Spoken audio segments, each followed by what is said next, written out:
Hello students. मैं आपका अपना दोस्त Dharmendra Kumar. Line by line Hindi NCERT series upon discuss कर रहे हैं। अपना जो करंट टॉपिक चल रहा था वो था कॉकरोच। बिना टाइम वेस्ट किए अपन स्टार्ट करते हैं। क्या कॉकरोच के बारे में अपन ने देख लिया और क्या बाकी है। आप लोग एनसीईआरटी लेके बैठिएगा, नोटबुक लेके बैठिएगा। जो भी इंपॉर्टेंट पॉइंट्स मैं यहाँ से बताता चलूं उन्हें आपको नोट करते हुए चलना है। और किसी भी प्रकार का आपको डाउट हो तो कमेंट सेक्शन में आप कमेंट करके मेरे साथ डाउट डिस्कस कर सकते हैं। कॉकरोच के बारे में अपन ने लास्ट सेशन में इसका परिचय अपन ने देख लिया था। एक्सटर्नल जो मॉर्फोलॉजी थी, आकार की जो थी, बाह्य आकार की, वो अपन ने देख लिया था। ठीक है, इसके जो खंड थे वो अपन ने यहाँ से डिस्कस किया था, जिसमें सिर, वक्ष और उदर की अपन ने बात की थी। अलग अलग खंडों से मिलकर बना होता था। उसके बाद में सिर के जो पार्ट थे वो यहाँ से अपन ने डिस्कस किए थे, इन डायग्राम को डिस्कस किया था। उसके बाद में आपने जो उदर था वो देखा था, जिसके अंदर 10 खंड थे। ठीक है, और किस प्रकार से वो ढका रहता है, किस प्रकार से उस पर शुभ उपस्थित रहता है या नहीं रहता है, वो आपने डिस्कस किया था।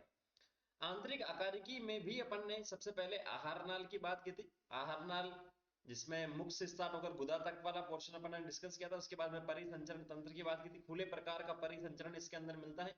जबकि केचुए में अपन ने बात की थी, उसमें केचुए में जो मिलता है वो कैसा होता है, बंद प्रकार का होता है। एनिलिडा का एक एग्जाम्पल है वो।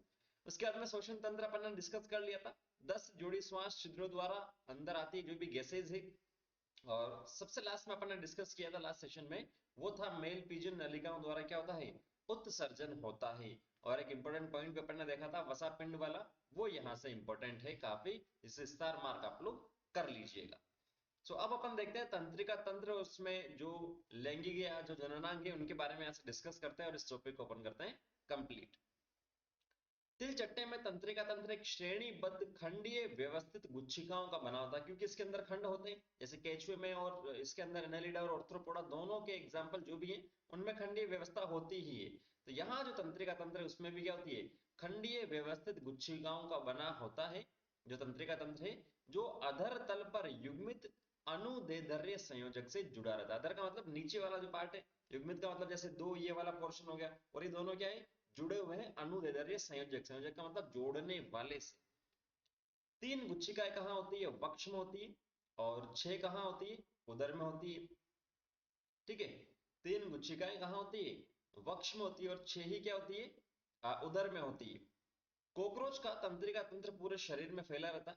सिर में तंत्रिका तंत्र का थोड़ा सा हिस्सा रहता है, जबकि बाकी भाग शरीर के दूसरे भागों के अधर तल में उपस्थित होता है। तो जो सिर वाला पोर्शन है उसमें तंत्रिका तंत्र आपके पास बहुत कम होता है। बाकी जो है नीचे की ओर आपको देखने को मिलेगा, जैसे उधर हुआ वक्ष में काफी फैला हुआ तंत्रिका तंत्र इसका।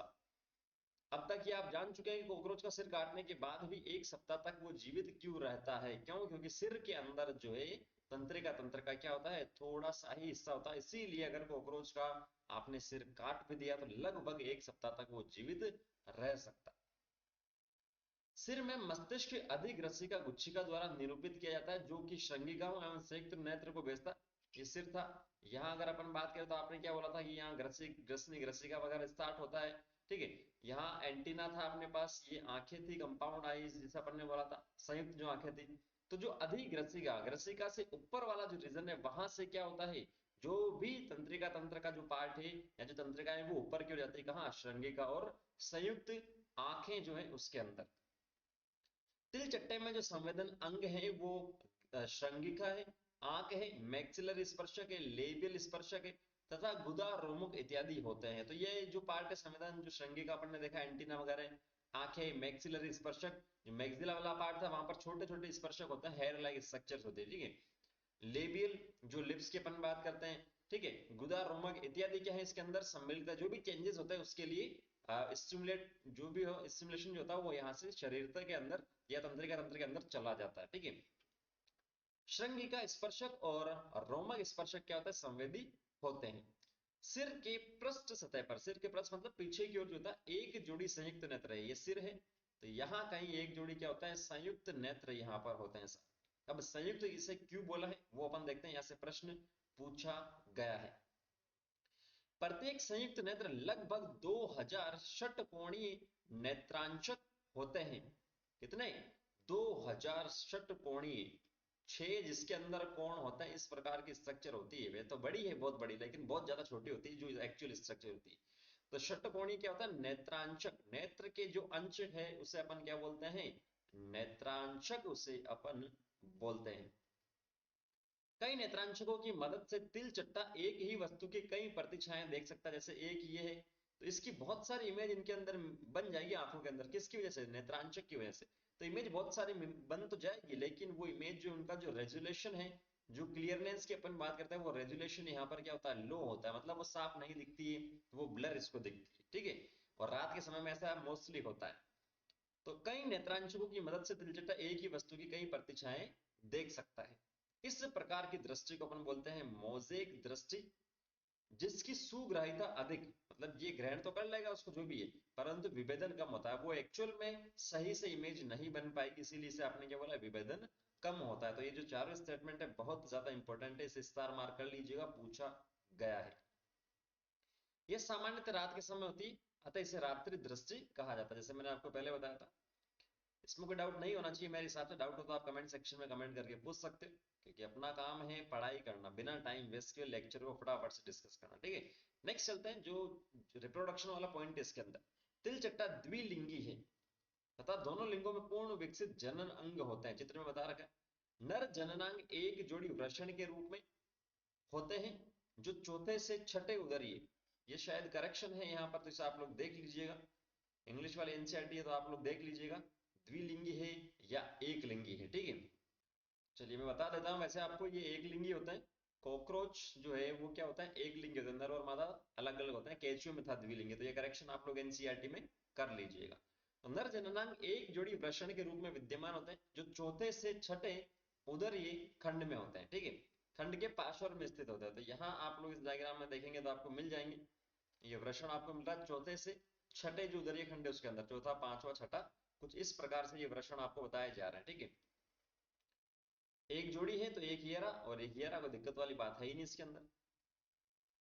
प्रत्येक वृषण से एक पतली नलिका, जिसे अपन शुक्र वाहिनी कहते हैं, शुक्राशय से होते हुए स्क्लनीय वाहिका में खुलती है। तो यहाँ से वृषण से जो आपके पास है ये शुक्राशय आपको बता रखा है। ठीक है, ये शुक्राशय आपको यहाँ से बता रखा है, यहां तक आती है। और जब इस शुक्राशय और वृषण नालिका जो थी ये दोनों जब मिलती है तो आगे चलकर क्या बना रहा है? स्क्लन वाहिका यहाँ से बना रहा है। ठीक है, इससे स्पर्म वगैरह वो बाहर आता है। ये स्खलनी वाहिनी नर जनन छिद्र में खुलती है, जो गुदा के अधर में होता है। तो नर जनन छिद्र कहाँ होता है? गुदा के अधर में होता है। तो ये गुदालूम यहाँ कहीं आपको बता रखा है, ये तो गुदालूम बाहर। तो यहाँ कहीं ना कहीं जो गुदा आपको नीचे की ओर बता रखी होती है, वहां पर आके खुलती है ये स्खलनी नलिका। ठीक है, एक विशिष्ट छत्रक रूपी ग्रंथि उदर के छठे एवं सातवें खंड में होती है, जो सहायक जनन ग्रंथि का निर्माण करती है।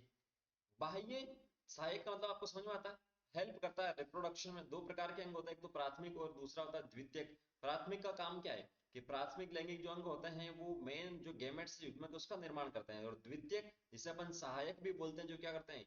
प्रजनन में हेल्प करते हैं। तो एक ग्रंथि होती है छत्रक रूपी, जो क्या करती है? सहायक ग्रंथि का काम करती है, हेल्प करती है। बाह्य जननेंद्रिय नर गोनोफोफिसिस या युग्मन प्रवर्धक अथवा शिशन खंड के रूप में होता है। ठीक है, बाह्य जननेंद्र जो इस डायग्राम में शायद नहीं दे रखा, देख लेते हैं इसके अंदर। इसके अंदर नहीं दे रखा। ठीक है, ये कूट शिशन बता रखा, शूडो जिसे अपन बोलते हैं शूडो पेनिस। ठीक है, कोपुलेटरी ऑर्गन ही स्टिमुलेट करता है फीमेल को। तो ये आपको सिंपल ध्यान में रखना है। बाकी ये बाह्य शिशन खंड है छोटे से, कुछ शुग जो है पीछे की ओर छोटी सी स्ट्रक्चर है, एक ग्रोथ यहाँ पर कह सकते हैं इसे। अधर शिशन खंड, अंदर का मतलब नीचे की ओर जो शिशन वाला जो पोर्शन उसका खंड यहाँ पर बता रखा है, ये दाया खंड है। ठीक है, बाकी छोटी नलिका और बड़ी नलिका इसके अंदर आपको जो अपन ने ग्रंथि देखी थी वो यहाँ पर है। बड़ी नलिकाएं बाहर होती है, छोटी नलिकाएं अंदर होती है। ठीक है, ये आपको सिंपल सा ध्यान में रखना है डायग्राम। तो जनन रंध्र के चारों ओर काइटिन ए सममितीय संरचना होती है। जनन रंध्र के चारों तरफ काइटिन से बनी होती है ए सममितीय। शुक्राणु शुक्राशय में संग्रहित रहता है और पुंज के रूप में आपस में चिपके रहता है। जैसे अभी अपन ने बात की थी, ये इस प्रकार से पुंज के रूप में चिपके रहता है। ठीक है, इन पुंजों को शुक्राणु धर अपन कहते हैं। शुक्राणु को धारण करने वाला क्या है? शुक्र शुक्राणु धर। मैथुन के समय ये विसर्जित कर दिया जाता है बाहर की ओर। मादा जनन तंत्र में दो वृहद आकार के अंडाशय होते हैं, जो उदर के दो से छठे खंड के रूप में पार्श्व में होता है। जबकि अपन ने टेस्टिस की बात की थी तो वो 4 से छठे खंड के रूप में। ठीक है, ये 2 से छठे खंड में, वो और वो 4 से छठे खंड के बीच में। प्रत्येक अंडाशय 8 अंडाशय नलिका अथवा अंडाशयों का बना होता है। जिसमें परिवर्धित हो रही अंडों की क्या होती है, श्रृंखला होती है। तो इसके अंदर आप लोग देखेंगे तो ये अंडाशय आपको बता रखे एक जोड़ी है, तो ये यहाँ लगभग जो 8 छोटी छोटी जो स्ट्रक्चर आपको बताई जा रही है अंडाशय के, जिसे अपन बोलते हैं 8 अंडाशय नलिका जो बताई जा रही है, इस डायग्राम में आपको देखने को मिल जाएगा। दोनों तरफ के अंडाशयों की अंड वाहिनियां मिलकर एक मध्य अंड वाहिनी का निर्माण करता है, जिसे अपन योनि कहते हैं, जो जनन कोष्ठ में खुलती है। तो यहाँ इसके अंदर आप लोग देखेंगे डायग्राम में, तो यहाँ देखो आप इसके अंदर ये आ रही है, यहाँ से ये भी आ रही है। तो ये दोनों प्रकार का जो तो अंडाशय से जो अंड वाहिनी निकल रही है वो आके संयुक्त अंड वाहिनी यहाँ पर बना लेगी, या सामान्य अंड वाहिनी से बना लेगी, ठीक है। तो मध्य अंड वाहिनी का निर्माण करेगा, जो आगे चलकर योनि जिसे आप बोल रहे जो जनन कोष्ठ में खुलती है। छठे खंड में एक जोड़ी शुक्राणुधानी होती है जो जनन कक्ष में खुलती है। तो ये फीमेल की भी बात कर लिया, किस प्रकार से ट्रांसफर होता है वो अपन देखते हैं। शुक्राणु जो है शुक्राणुधर के द्वारा, मतलब यहाँ जो अपन ने पुंज की बात की थी उस फॉर्म में रहते हैं वो, उसके द्वारा स्थानांतरित होते हैं।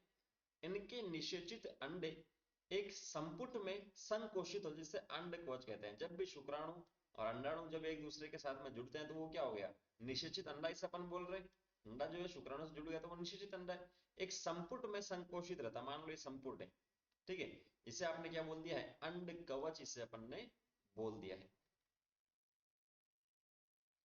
अंड कवच गहरे लाल रंग से भूरे रंग के होते हैं। साइज आपको ध्यान में रखना, 3/8 इंच या 8 मिलीमीटर लंबा संपुट या कैप्सूल होता है। यह संपुट दरारों एवं आर्द्रता युक्त तथा भोजन वाले स्थानों पर चिपका दिया जाता है। तो ये जो भी है संपुट कहाँ जाएगा, जहां भोजन की अवेलेबिलिटी होगी वहां जाएगा। तो या तो आर्द्रता वाला होगा, या जो जो दरार है, जैसे ये मिट्टी में छोटी छोटी दरारें हैं, वहां पर ये रिलीज कर दिया जाएगा, जिससे कोई दिक्कत ना है, इसको प्रोटेक्ट रहे ये। औसतन एक मादा 9 से 10 अंड कोच उत्पन्न करती है, और प्रत्येक में कितने होते हैं, 14 से 16 अंडे होते हैं। तो अगर एक मादा 9 से 10 अंड कोच रिलीज कर रही है और एक के अंदर कितने हैं, 14 से 16 अंडे, तो आपसे टोटल अंडे पूछे जाए तो मल्टीप्लाई करके आप लोग बता दीजिएगा, ठीक है। और केवल सिंपल सा एक में पूछे तो आपको बता देना 14 से 16 अंडे होते हैं। पेरीप्लेनेटा अमेरिकाना का परिवर्धन पोरोमेटाबोलिसिस प्रकार का होता है। पोरोमेटाबोलिसिस का मतलब क्या है, कि इसमें जो परिवर्तन है निम्फ अवस्था से होता है। पोरोमेटाबोलिसिस, मेटाबोलस इसने लिखा, मेटा का मतलब एक फॉर्म से दूसरी फॉर्म में, जैसे एक ये हो गया, ये दूसरी हो गई, ये तीसरी, एक अवस्था से दूसरी अवस्था में परिवर्तित होते हुए इनका क्या होगा, परिवर्तन होगा, तो वो होता है पैरामेटाबोलस। अर्थात इनके परिवर्तन में अर्भक निम्फ अवस्था मुख्य रूप से पाई जाती है, ठीक है। अर्भक वयस्क के समान दिखता, जैसे मान लो ये तीसरी अवस्था थी, ये सेम वयस्क के समान दिखेगा, तो इसे आपने अर्भक बोल दिया। अर्भक वयस्क के समान दिखाई देता है, और अर्भक में वृद्धि कायांतरण के द्वारा होती है, और लगभग 13 निर्मोचन के बाद ये वयस्क में बदल जाता है। कितने निर्मोचन, 13 बार इसमें परिवर्तन होगा, कि एक से दूसरा, दूसरे से तीसरा, तीसरे में चौथा, ये अवस्था इनकी परिवर्तित होगी, और 13 के बाद में क्या हो जाएगा, वयस्क में बदल जाएगा। ये बात समझ, तो ये सिंपल सा ध्यान में रखना, काफी इंपॉर्टेंट पॉइंट है ये। अंतिम अर्भक अवस्था से पहली अवस्था में पक्ष तल पे या विंग पैड पाया जाता है। तो अंतिम अर्भक अवस्था जो थी कौन सी थी, 13वीं है। इससे पहले वाली जो अवस्था है, मतलब 12वीं अवस्था में क्या है, विंग पेड, मतलब उड़ने वाले जो पंखों की अपन जो बात करते हैं विंग पेड, वो इसके अंदर बनते हैं। ये ध्यान में रखना है।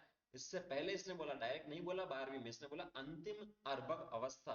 और अर्भक अवस्था जो आपके पास थी, ठीक है, 13 बार चेंज हो रहा, तो 12वीं जो थी उसमें विंग पेड यहाँ पर बन जाते हैं।